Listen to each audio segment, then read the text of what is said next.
हमारे चैनल को सब्सक्राइब करना न भूलें। यहाँ हजारों कहानियां हैं आपके लिए। जय ने जानवी की तरफ एक नजर देखा। उसका चेहरा अजीब सा हो रहा था। उसका हाथ उसके सिर पर था। तुम ठीक हो? जय ने गाड़ी धीरे करते हुए कहा। आप गाड़ी रोकेंगे? जानवी ने मुश्किल से कहा। जय ने एकदम से गाड़ी रोक दी। जानवी ने अपनी साइड वाला डोर खोला और वो बाहर की तरफ झुक गई। उसने सांस लेने की कोशिश की, मगर उसका जी मतला रहा था। उसे उल्टी जैसा फील हो रहा था। तब तक जय भी उतरकर उसके पास आ गया था। उसने जानवी को कंधों से पकड़ा। जानवी के अंदर से पीला पानी जैसी उल्टी आई। उसने वापस अपना चेहरा अंदर किया। तुम ठीक हो? जय ने पूछा। उसने जानवी के हाथ में अपना रुमाल दे दिया। वो रुमाल पड़कर अपना मुंह साफ करने लगी। जय ने हाथ बढ़ाकर उसकी नाक में पहनी हुई नथनी उतार दी और गाड़ी के दरवाजे में से उसने पानी की बोतल निकाली और जानवी को देने लगा। उसकी इस हरकत से जानवी काफी शॉक्ड हुई। उनकी गाड़ी रुकी देखकर मिस्टर मेहता ने गाड़ी रोक दी थी। साथ में ही जय का सिक्योरिटी हेड भी अपनी गाड़ी से नीचे उतर आया था। हम तो ऐसे ही घबरा रहे थे। जीजू तो जानवी को बहुत चाहते हैं। उसकी बात पर रेणुका और जानवी ने उसकी तरफ देखा। लगता है दिमाग तुम्हारा खराब हो गया, रेणुका ने जवाब दिया। देखा नहीं कितनी केयर कर रहा है। वो वहाँ पीछे खड़ा हुआ था। डॉक्टर के जाने के साथ ही बाहर गया है। उसे कितनी फिक्र थी कि जानवी ने कुछ भी नहीं खाया। और उस दिन हमने होटल में देखा था। तुम तो नीचे थी, मगर मैं और जानवी तो वहीं पर थी, रेणुका कहने लगी। हाँ, ये बात भी सच है। वैसे तुम रात को जैसे पूछना, प्रीति ने कहा। क्या? जानवी घबराते हुए बोली। हाँ, जब तुम दोनों अकेले होगे। देख, मुझे पहले ही बहुत घबराहट हो रही है। अब ऐसी बातें बोलकर और घबराहट कर दोगी मुझे। जबकि आप जानवी को किस होंगे तो दाढ़ी और मूछें इसे चुपते होंगे। उसकी बात पर जानवी ने जयराज की तरफ देखा। जय भी मुस्कुराकर उसी की तरफ देख रहा था। जानवी दूसरी तरफ देखने लगी। युग जो वहीं खेल रहा था वो कहने लगा। पापा जब मुझे प्यार करते हैं तो उनकी दाढ़ी और मूछें मुझे चुभती हैं। हाँ, ये देखो, बच्चे ने सही जवाब दिया है। जानवी चुपचाप वहाँ से खिसक गई, क्योंकि इस बात पर उसके पास कहने के लिए कुछ नहीं था। वरुण की बात पर जयराज पहले तो बहुत हंसा। एक बार शादी हो जाने दो, फिर पूछूंगा तुमसे, कहते हुए वो भी वहाँ से चला गया। क्योंकि आगे वरुण क्या बोलने वाला था किसी को नहीं पता था। बक चली गई। अब हम हमारी स्टोरी शुरू करते हैं। अलीशा से शादी तुमने अपनी मर्जी से की थी। हमें तो वो कभी पसंद नहीं थी। तुमने जो चाहा वही किया, मगर हमने तुम्हें कभी नहीं रोका। अब तो मान जाओ मेरी बात, दुश्मन नहीं हूँ मैं तुम्हारा। हमेशा मनमानी करते हो तुम। राजन सिंघानिया की आवाज में नाराजगी से ज्यादा थकावट थी। उन्होंने सामने खड़े अपने बेटे जयराज सिंघानिया की ओर देखा, जो हमेशा की तरह अपनी ही सोच में अड़ा हुआ था। जय अपनी जगह पर चुपचाप खड़ा रहा, मगर उसकी आंखों में वो सवाल साफ दिख रहे थे जिनके जवाब शायद उसके पास भी नहीं थे। आप मेरी शादी के पीछे क्यों पड़े हैं डैड? जय ने धीमी मगर तीखी आवाज में कहा। मुझे नहीं करनी कोई शादी। क्यों आप मुझे शांति से नहीं जीने देते? युग की परवाह है मुझे। आप समझते क्यों नहीं? जब उसकी अपनी माँ उसकी माँ नहीं बन सकी, तो अब कौन उसकी माँ बनेगा और क्यों? राजन गुस्से में आगे बढ़े। युग की फिक्र तुम छोड़ो, वो अब हमारा बेटा है। तुम्हारी माँ और मेरे लिए वही सब कुछ है। उसकी परवरिश की जिम्मेदारी हमारी है, तुम्हारी नहीं। मगर मैं तुम्हें यूं अकेला नहीं छोड़ सकता। जैसे युग हमारा बेटा है, वैसे ही तुम भी हो। तुम्हारी फिक्र करना मेरा हक है। राजन ने एक हल्की हंसी के साथ आंखें बंद की और फिर तेजी से पलटते हुए बोला, अगर आप मेरी बात नहीं मान सकते तो मुझे डैड कहने की भी कोई जरूरत नहीं। जय उठकर चलने ही वाला था कि पीछे से फिर आवाज आई। बहुत हो गया जय, मत मानो मेरी बात, लेकिन एक बात याद रखना। जय वहीं रुक गया, मगर बिना मुड़े ही जवाब दिया। वो लड़की मुझसे बहुत छोटी है डैड, सिर्फ 19 साल की है। एक बच्ची जैसी लड़की मेरे साथ कैसे एडजस्ट करेगी? मैं 32 का हूँ। क्या कम से कम इतनी समझदारी नहीं दिखा सकता कि उसकी उम्र देखूं? राजन ने गंभीरता से उसकी बात सुनी, फिर शांत स्वर में बोले, तुम्हारी माँ मुझसे 9 साल छोटी है, और देखो हमने कितना कुछ साथ में पार किया। उम्र का फर्क इतना मायने नहीं रखता जितना सोच का मेल, और मुझे पता है उस लड़की की सोच मजबूत है। जय ने निराश भाव से सिर झुकाया। पिछले 1 महीने से आप इसी विषय पर मुझसे बात कर रहे हैं। चलिए मान लिया आप जीत गए, मैं तैयार हूँ शादी के लिए। राजन के चेहरे पर पहली बार संतोष की झलक आई। तो फिर शाम को लड़की से मिलने चलते हैं। नहीं, मैं मिलने नहीं जाऊंगा। शादी जिस दिन होनी है मुझे बता दीजिएगा, मैं समय पर पहुंच जाऊंगा। बस एक बात याद रखें, शादी के बाद मुझे किसी बात के लिए टोका नहीं जाएगा। मैं जो करूंगा अपनी मर्जी से करूंगा, और अगर कुछ गलत हो तो उसका इल्जाम भी मुझ पर नहीं आएगा। कहकर वो गुस्से में कमरे से बाहर चला गया। राजन चुपचाप खड़े रहे। तभी जया, उनकी पत्नी और जय की माँ पास आईं और चिंतित स्वर में बोली, क्या ये सही होगा? वो लड़का गुस्सैय है, जिद्दी है। क्या एक मासूम सी लड़की उसके साथ खुश रह पाएगी? एक बार फिर सोच लीजिए राजन, पहली शादी भी तो इसने अपनी मर्जी से की थी, और देखिए क्या नतीजा हुआ। राजन ने उसकी ओर देखा और मुस्कुराते हुए कहा, मैंने बहुत सोच समझकर फैसला लिया है जया। मैंने उसे बचपन से देखा है, मजबूत, समझदार, सुलझी हुई लड़की है वो। जयराज जैसा जिद्दी लड़का उसके साथ बदल जाएगा, और उसे भी एक ऐसा ही साथी चाहिए जो प्यार न सही लेकिन सच्चाई से भरा हो। जया ने सिर झुका लिया, मगर उसके चेहरे पर चिंता अब भी साफ झलक रही थी। राजन की आंखों में एक सपना था, एक ऐसा रिश्ता जो जिद और जख्म के उस पार एक नए आसमान की ओर ले जाए। हमारे चैनल को सब्सक्राइब करना ना भूलें। यहाँ हजारों कहानियाँ हैं आपके लिए। जयराज सिंघानिया खानदान के बड़े बेटे थे। उम्र 32 साल, कद 6 फीट से ज्यादा, सांवला रंग, बड़ी बड़ी काली आंखें, चेहरे पर दाढ़ी और बड़ी बड़ी मूछें। उन्हें अपने काम से बहुत प्यार था। कई साल पहले उन्होंने एक अंतर्राष्ट्रीय मॉडल से शादी की थी। उनका रिश्ता ज्यादा देर नहीं चला। एक बच्ची को जन्म देने के बाद वो मॉडल जयराज को छोड़कर चली गई, क्योंकि उसे अपने करियर से प्यार था। जयराज के साथ रहने के लिए उसे अपने करियर से समझौता करना पड़ रहा था। एक बच्चे की माँ तो वो हरगिज कहलाना नहीं चाहती थी। उसे आज़ादी प्यारी थी और वो आज़ादी के साथ रहना चाहती थी। युग को छोड़कर वो चली गई और फिर कभी वापस नहीं आई। जय को अपने बेटे युग से बेहद प्यार था। वो अपने काम की वजह से उसे पूरा ध्यान नहीं दे पाता था, इसलिए उसकी माँ जया ही उसके बेटे की देखभाल करती थी। इसके अलावा उसके 2 छोटे भाई समर सिंघानिया और ऋषभ सिंघानिया थे। दोनों की शादी हो चुकी थी। समर सिंघानिया की पत्नी रेखा जिंदगी की तीखी थी और बोलते हुए किसी का लिहाज नहीं करती थी। समर खुद भी उससे डरता था। ऋषभ की पत्नी माला जिंदगी की मीठी मगर बहुत तेज तर्रार लड़की थी। समर सिंघानिया का एक बेटा अंश था तो ऋषभ सिंघानिया की एक बेटी निशा थी। ये तीनों बच्चे एक ही उम्र के थे और तीनों प्ले स्कूल जाते थे। रेखा और माला दोनों चाहती थीं कि उनकी छोटी बहन से जय की शादी हो, इसलिए वे अक्सर अपनी बहनों को घर बुला लेती थीं। उन्हें जय के आसपास रहने के लिए कहती थीं। ये बात अलग थी कि जय ने कभी किसी में दिलचस्पी नहीं ली। जयराज सिंघानिया कभी एक खुशमिजाज नौजवान हुआ करता था, मगर धीरे धीरे वो बहुत बदल चुका था। अलीशा के बाद वो किसी के साथ भी रिश्ते में नहीं पड़ा था, ना ही उसे शादी करने में कोई दिलचस्पी थी। वो मानता था कि अगर वो शादी करता है तो शायद युग के लिए अच्छा नहीं होगा, और वो भी किसी के साथ एडजस्ट नहीं कर पाएगा। अपनी जरूरत के लिए उसके 1 नाइट स्टैंड तो काफी रहे, मगर वे सिर्फ एक रात के लिए ही थे। उसके बाद उसने उनकी तरफ मुड़कर नहीं देखा। वो अपने पिता की इस बात से परेशान था कि 32 साल के नौजवान के लिए 19 साल की लड़की, क्या ये सही रहेगा?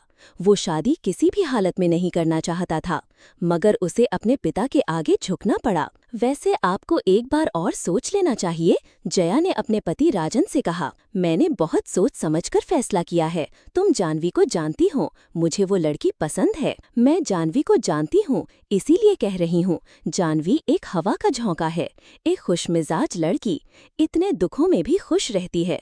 जब वो हंसती है तो पूरा घर हंसने लगता है। तो क्या लगता है हमारा बेटा और वो दोनों खुश रहेंगे? मुझे जानवी की भी फिक्र है। फिक्र मत करो, जय जानवी को बहुत खुश रखेगा, पलकों पर बिठाकर। क्या तुम्हें नहीं लगता हमारे बेटे को भी एक ठंडी हवा के झोंके की जरूरत है? आपकी बातें मुझे समझ नहीं आती, जया ने कहा। तो क्या उसकी फैमिली मानेगी जय के लिए? उनकी उम्र में इतना फर्क है। मेरी जानवी के दादा से बात हो गई है, वो तैयार है और जानवी कभी अपने दादा की बात नहीं मानती। जैसा वे कहेंगे वैसा ही करेगी, तुम अच्छे से जानती हो। सही बात है, बिन माँ बाप की बच्ची से कौन पूछेगा उसकी चॉइस। इसीलिए तो जानवी को अपने घर ले आ रहा हूँ। वो मेरे स्वर्गवासी दोस्त की बेटी है, तुम बन जाना उसकी माँ। हाँ, मुझे भी लगता है जय की पत्नी और उसके बेटे दोनों की माँ मुझे ही बनना पड़ेगा। जया ने मुस्कुराकर कहा। उसे अपने पति के फैसले, जय और जानवी की शादी का समझ नहीं आ रहा था। हमारे चैनल को सब्सक्राइब करना न भूलें। यहाँ हजारों कहानियाँ हैं आपके लिए। नीली आंखों वाली लड़की जिसके चेहरे पर हमेशा मुस्कान रहती थी। शायद ही किसी ने उसे उदास देखा हो।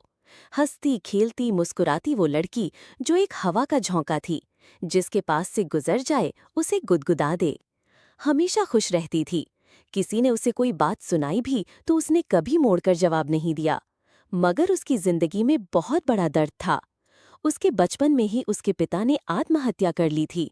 बिजनेस में बहुत बड़ा नुकसान हुआ था। उसके पिता राजेश गुप्ता दिवालिया हो गए थे। उन्होंने शराब के नशे में अपनी पत्नी और खुद को गोली मार ली थी। उस समय जानवी घर पर नहीं थी, नहीं तो शायद वो जानवी को भी गोली मार देते। उनकी मौत के बाद उसके दादा दादी उसे अपने साथ ले आए थे। उसके दादा दादी उसके पिता के बड़े भाई के परिवार के साथ रहते थे। जानवी अपने अंकल और आंटी के साथ रहती थी, जिनकी खुद की 2 बेटियां और 1 बेटा था। उसकी दादी इस दुनिया से जा चुकी थीं और उसके दादाजी भी बीमार रहते थे। वे चाहते थे कि किसी अच्छे परिवार में जानवी की शादी कर दें, क्योंकि जानवी उनकी जिम्मेदारी थी और उसे छोड़कर उनके लिए मरना भी आसान नहीं था। उसके दादाजी को उसकी बहुत चिंता थी। जानवी के लिए रिश्ते भी आए थे, मगर वे उसके दादाजी को पसंद नहीं आए थे। उसके दादाजी जानवी को किसी सुरक्षित हाथों में छोड़ना चाहते थे। जानवी 19 साल की हो चुकी थी, मगर उसमें बचपना बहुत था। ऐसा भी कह सकते हैं कि इसी बचपन के पीछे उसने अपने सारे दुख दर्द छुपाए हुए थे। जानवी के दादाजी अपने लॉन में बैठे हुए थे। उनके पास ही राजन सिंघानिया और उनकी पत्नी जया आई हुई थीं। वे लोग बातें कर रहे थे। तभी जानवी की आंटी तनु गुप्ता एक नौकरानी के साथ अंदर से लॉन में आईं। नौकरानी के हाथ में चाय की ट्रे पकड़ी हुई थी। कैसी हैं जया जी आप? बहुत दिनों बाद मिलना हुआ, तनु ने जया से कहा। हम आपसे कुछ मांगने आए हैं, जवाब में राजन सिंघानिया कहने लगे। क्या हुआ, आप ऐसा क्यों कह रहे हैं? आप हुक्म कीजिए। हमें जय के लिए आपके घर की बेटी चाहिए, राजन जी ने कहा। उनकी बात सुनकर तनु हैरान हो गई। सचमुच, हमें भला क्या एतराज हो सकता है? सोनिया अभी MBA कर रही है, पढ़कर भी उसे क्या करना है? आप कहो तो हम कल शादी कर देंगे, तनु ने कहा, क्योंकि उसे लगा कि उसकी बड़ी बेटी सोनिया के लिए रिश्ता आया है। हमें सोनिया नहीं जानवी चाहिए, जया ने मुस्कुराकर कहा। मेरी उनसे बात हो चुकी है, उन्हें हमारी जानवी पसंद है, दादाजी कहने लगे। तनु गुप्ता के चेहरे का रंग ही उड़ गया। देखिए, एक तो वो छोटी है, फिर इसके अंकल से भी बात करनी होगी। मैंने उन्हें फोन कर दिया है, वे आते ही होंगे, राजन सिंघानिया ने कहा। तनु, जो अब तक खुश थी, अब उसका मूड खराब हो चुका था। आपको नहीं लगता जानवी और जय की उम्र में बहुत ज्यादा फर्क है? तभी घर में एक गाड़ी आई। उस गाड़ी में से जानवी के अंकल सोमनाथ गुप्ता उतरे। वे जाकर जया और राजन सिंघानिया से मिले। मेरी बात हो चुकी है, उन्हें जानवी पसंद है, सोमनाथ गुप्ता ने कहा। जरा आप मेरी बात सुनेंगे, तनु कहने लगी। जाइए, आप भाभी जी से बात कर लीजिए, राजन सिंघानिया ने कहा। तनु और सोमनाथ उठकर दोनों अंदर चले गए। अब बाहर दादाजी, जया और राजन थे। अब इस औरत को तो जानवी के लिए इतना अच्छा घर बार कभी पसंद नहीं आएगा। बात तो उसकी बिल्कुल ठीक है, जानवी और जय की उम्र में बहुत फर्क है, जया ने कहा। मगर मुझे पता है, इस छोटी बच्ची को मैं आप लोगों को सौंप रहा हूँ, क्योंकि किसी भी वक्त मेरी आंखें बंद हो सकती हैं। मेरे जाने के बाद उसे देखने वाला कोई नहीं होगा। बिल्कुल, मेरे बेटे को भी जानवी जैसी ही लड़की की जरूरत है। सबसे बड़ी बात, वो मेरे स्वर्गवासी दोस्त की बेटी है। मैं उसे अपनी बेटी की तरह रखूंगा। और जया के बारे में तो आप जानते ही हैं। बिल्कुल, असल में मुझे थोड़ा जय के बारे में सोचकर डर लगता है। फिर सोचता हूँ, आखिर है तो वो इसका ही बेटा। जितना प्यारा और मीठा स्वभाव जया का है, कोई तो असर उसमें भी होगा। मैं उम्मीद करता हूँ हमारा किया गया फैसला जानवी और जय दोनों के लिए बहुत ठीक रहेगा। आप शादी के लिए हाँ कह रहे हैं? पागल हो गए हैं क्या, जहाँ पर हमारी सोनिया की बात करते हैं? नहीं, उन्हें सोनिया का रिश्ता नहीं चाहिए, उन्हें जानवी ही चाहिए। तुम नहीं जानते जयराज सिन्हानिया को, बहुत अजीब सा आदमी है। मुझे सोनिया के लिए डर लगता है। सोनिया उसके साथ नहीं निभा सकती। इतना सनकी आदमी है, उसे तो कभी किसी ने हंसते हुए भी नहीं देखा। सोनिया उसके साथ एक दिन भी नहीं रह सकती। बिजनेस के सिलसिले में मैं उससे बहुत बार मिला हूँ। हर किसी से तो वो अच्छे से बात भी नहीं करता। जानवी की शादी हो जाने दो, खुद देख लेना तुम, सोमनाथ ने कहा। और उसका एक बच्चा है, सोनिया कैसे संभालेगी उसे? जानवी की शादी हो जाने दो, हमारी रिश्तेदारी होते ही हमें बहुत बड़ा कांटेक्ट मिल रहा है। सोनिया के लिए और बहुत से लड़के हैं मेरी नज़र में। हमारे चैनल को सब्सक्राइब करना ना भूलें। यहाँ हजारों कहानियां हैं आपके लिए। नहीं, उन्हें सोनिया का रिश्ता नहीं चाहिए, उन्हें जानवी ही चाहिए। तुम नहीं जानती जयराज सिंघानिया को, सोमनाथ ने कहा। बहुत अजीब सा आदमी है। मुझे सोनिया के लिए डर लगता है। सोनिया उसके साथ नहीं निभा सकती। इतना सनकी आदमी है, उसे तो कभी किसी ने हंसते हुए भी नहीं देखा। सोनिया उसके साथ एक दिन भी नहीं रह सकती। बिजनेस के सिलसिले में मैं उससे बहुत बार मिला हूँ। हर किसी से तो वो अच्छे से बात भी नहीं करता। जानवी की शादी हो जाने दो, खुद देख लेना तुम।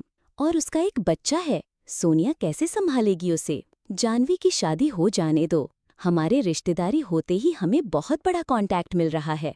सोनिया के लिए और बहुत से लड़के हैं मेरी नज़र में। दादाजी, जया और राजन बातें कर रहे थे। तभी एक लड़की भागती हुई आई। धीरे चलो धीरे, ऐसे क्यों भाग रही हो, क्या हुआ? दादाजी इसकी हालत देखकर अपनी जगह से खड़े हो गए। जया और राजन भी उसकी तरफ देखने लगे, क्योंकि जो लड़की भागकर आ रही थी उसकी जीन्स घुटने से फटी हुई थी और घुटने से खून निकल रहा था। साथ में उसकी कोहनी पर भी चोट के निशान थे, मगर उसने हाथ में कुछ पकड़ा हुआ था। ये क्या है बेटा? दादाजी ने घबरा कर पूछा। उसने अपने घुटनों की तरफ देखा। मैं अमरूद के पेड़ पर चढ़ गई थी। उसकी टहनी ज्यादा स्ट्रॉन्ग नहीं थी, वो टूट गई। नीचे गिरने के वजह से चोट लग गई। उसने अपने हाथ का अमरूद खाते हुए कहा। सिक्योरिटी गार्ड मेरे पीछे पड़ गया था, उस वजह से मुझे दीवार फांदनी पड़ी। तभी सोमनाथ और उसकी पत्नी तनु भी वापस बाहर आ गए थे। उन्होंने पूरी बात सुन ली। क्या कहेंगे कि हम तुम्हें खाने को नहीं देते जो तुम चोरी करती हो? तनु ने कहा। आंटी, इसे चोरी नहीं कहते। पता है, अमरूद के पेड़ पर चढ़ना कितना अच्छा लगता है। और हाँ, उसे घर का जो सिक्योरिटी गार्ड है, उस बेचारे को जरूर मुश्किल हो जाती है। मैं उसके लिए सैंडविच लेकर जाती हूँ, उससे माफी मांगने के लिए। तो तुम ऐसा करती ही क्यों हो जो तुम्हें माफी मांगनी पड़े? जया ने उसे कहा। आंटी, आपने कभी किया है ऐसा? जानवी ने जया से पूछा। उसकी बात पर जया ने राजन की तरफ देखा। नहीं बेटा, हम दोनों ने तो ऐसा कभी नहीं किया। तो करके देखिए, कितना मजा आता है। मगर तुम्हारी चोट 2 दिन में ठीक हो जाएगी। इसके ऊपर मैंने मिट्टी डाल ली थी, जानवी ने लापरवाही से कहा। मिट्टी डालने से इन्फेक्शन हो जाती है, तनु कहने लगी। मगर मुझे नहीं होती आंटी, वो हंसकर अंदर जाने लगी। रुको बेटा, दादाजी ने कहा। बैठो जहाँ पर। वो वापस आकर बैठ गई। बेटा, ये तुमसे मिलने के लिए आए हैं तुम्हारे राजन अंकल और जया आंटी। किस लिए? जानवी ने कहा। मैंने तुम्हें बताया था ना कि मैंने तुम्हारे लिए राजन अंकल का बेटा पसंद किया है। इन्हें तुम अपने लिए पसंद हो। मैंने आपसे कह दिया था कि जो आपको अच्छा लगे वैसे ही कीजिए। जानवी ने अमरूद खाते हुए लापरवाही से कहा। जय अपने हाथ से कंगन उतारती है और जानवी को पहनाने लगती है। ये क्या है आंटी जी? शगुन के कंगन है बेटा, उसने मुस्कुरा कर कहा। साथ ही वो अपने पर्स से एक अंगूठी निकालती है और जानवी के हाथ में पहना देती है। जय इस टाइम इंडिया में नहीं है, वो कल आएगा। तो उसने मुझसे कहा कि मॉम आप ही अंगूठी पहना देना, तो इसलिए मैंने पहना दी। जय उसका हाथ पकड़कर, जिसमें मिट्टी और खून भी लगा हुआ था, उसमें अंगूठी पहना देती है। जानवी ने एक नज़र अंगूठी की तरफ देखा। अगर जय इस टाइम इंडिया में नहीं था तो आप उसके बेटे को ही साथ ले आते, वो जानवी से भी मिल लेता। आखिर जी उसकी माँ बनने वाली है। तनु ने जानबूझकर कहा। चाहे जो भी हो, वो जानवी का रिश्ता एक इतने बड़े बिजनेसमैन के साथ होता नहीं देख सकती थी। उसकी बात पर जया और राजन ने जानवी के चेहरे की तरफ देखा। सही बात है, आप युग को ले आते, मैं उससे मिल लेती। जानवी ने लापरवाही से कहा। तो मुझे उसका नाम पता है? तनु ने जानवी से सवाल किया। दादाजी ने बताया था मुझे उसके बारे में। तो मैं फिर कल मिल लेना, जया ने कहा। कल आप लोग उसे लेकर आ रहे हैं? जानवी कहने लगी। अब परसों संडे को शादी हो रही है, तो कल तुम अपने लिए लहंगा पसंद करने आ रही हो, मैं उसे भी साथ ले आऊंगी। हमारे चैनल को सब्सक्राइब करना ना भूलें। यहाँ हजारों कहानियां हैं आपके लिए। सही बात है, आप युग को ले आते। मैं उससे मिल लेती, जानवी ने लापरवाही से कहा। तो मैं उसका नाम पता है? तनु ने जानवी से सवाल किया। दादाजी ने बताया था मुझे उसके बारे में। मैं तो फिर कल मिल लेना, जया ने कहा। कल? कल आप लोग उसे लेकर आ रहे हैं? जानवी कहने लगी। अब परसों संडे को शादी हो रही है, तो कल तुम अपने लिए लहंगा पसंद करने आ रही हो, मैं उसे भी साथ ले आऊंगी, जया ने कहा। परसों शादी? जानवी ने हैरानी से पूछा। मतलब 2 ही दिन रहते हैं, तनु भी कहने लगी। हाँ, संडे को जय फरी होगा, उसी दिन ही शादी होगी। पांडे जी ने शुभ मुहूर्त निकाला है, अब शादी में देर नहीं होनी चाहिए, इसलिए, राजन ने जवाब दिया। थोड़ी देर बैठने के बाद राजन और जया चले गए। सोमनाथ भी वहां से उठकर अंदर चला गया और तनु उसके पीछे चली गई। ये क्या हो रहा है? शादी फिक्स हो चुकी है। एक मैं ही हूँ जिस घर में क्या हो रहा है उसके बारे में पता नहीं होता। आप एक बार मुझसे बात तो कर सकते थे। मेरी तो कोई वैल्यू ही नहीं है आपकी नज़र में। जानवी की जगह सोनिया होनी चाहिए थी। बस मुझे नहीं पता, मुझे मेरी सोनिया की शादी करनी है।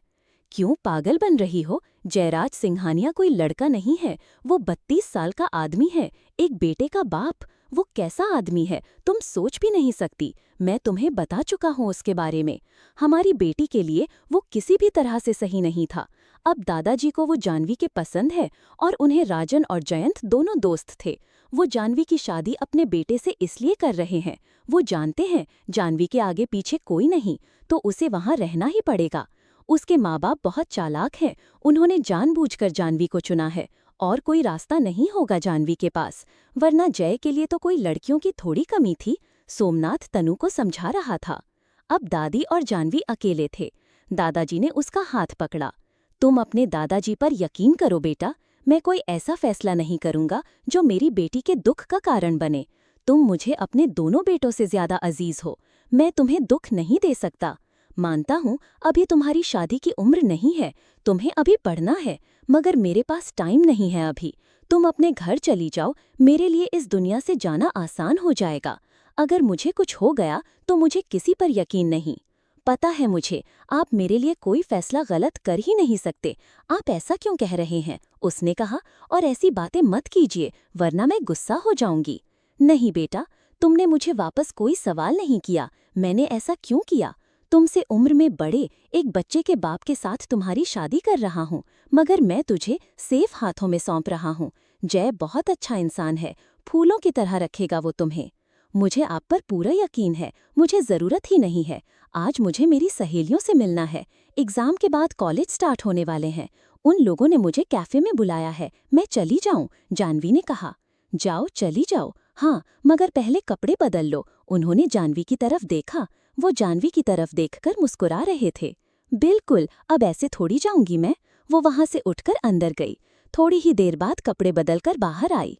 अब उसने क्रीम रंग का कुर्ता और प्लाजो पहना था। बालों को उसने खुला छोड़ा हुआ था। होठों पर लिपस्टिक और आंखों में काजल। बिना दुपट्टे के, हाथ में फोन पड़े वो बाहर की तरफ जाने लगी। उसके मन के अंदर क्या था उसे देखकर कोई जान नहीं सकता था। तुम कहाँ जा रही हो? उसकी आंटी पूछने लगी। बेटा, मेरी दवाइयाँ लेकर आनी थी, मैंने ही भेजा है इसे। तुम्हें पता है मेरी दवाइयाँ पूरा शहर पार करके मिलती हैं, टाइम लग जाता है आने जाने में, दादाजी ने कहा। उसकी आंटी अपने कमरे में चली गई। उसके दादाजी ने उसके हाथ में पैसे पकड़ते हुए कहा, ये दवाइयों के लिए। उन्होंने मुस्कुराकर कहा। वो अपने घर से थोड़ी दूर जाकर एक ऑटो लेती है।